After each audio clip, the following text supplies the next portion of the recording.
y'all. I'm about to give you the top 3 most up deaths in Shakespeare. Here we go.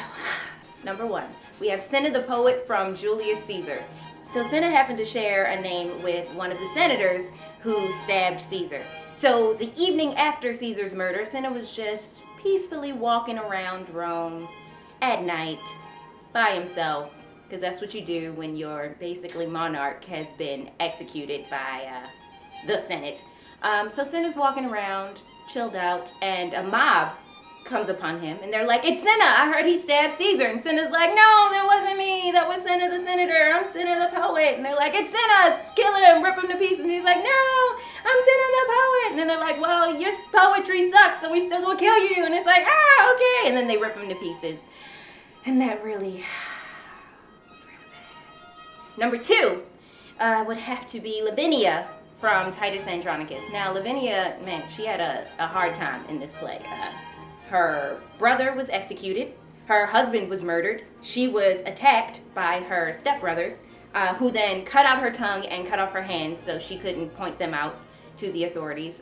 Spent the rest of the play kind of hanging out with no tongue and no hands, trying to mime who attacked her. She finally reveals who it is, and at the very end of the play, she's sitting at dinner with her father and the king and some other people, and her father asks, "If your daughter was attacked, what would you do, king?" And the king's like, "I would kill her." So Titus says, "Okay," and stabs Lavinia and kills her. So, yeah. Number 3, and this guy, I mean, he kind of deserved it, but still, this was real bad, is Richard, Duke of York, from the Henry VI tetralogy. Now, Richard had angered Queen Margaret by killing her lover, cutting his head off, and then giving it to her. So, she was, rightfully pissed. And also he tried to take the throne from her husband. So Margaret captures him, puts him on an anthill on his knees, crowns him with a paper crown, and then decides to take a handkerchief that is dipped in his young son's blood, who she also killed. Takes that handkerchief and uses it to dry his tears and wipe his face off. So that bloody tissue just all over his face. And then she has young Clifford, whose father, old Clifford, and yes, those are their names, young Clifford and Clifford.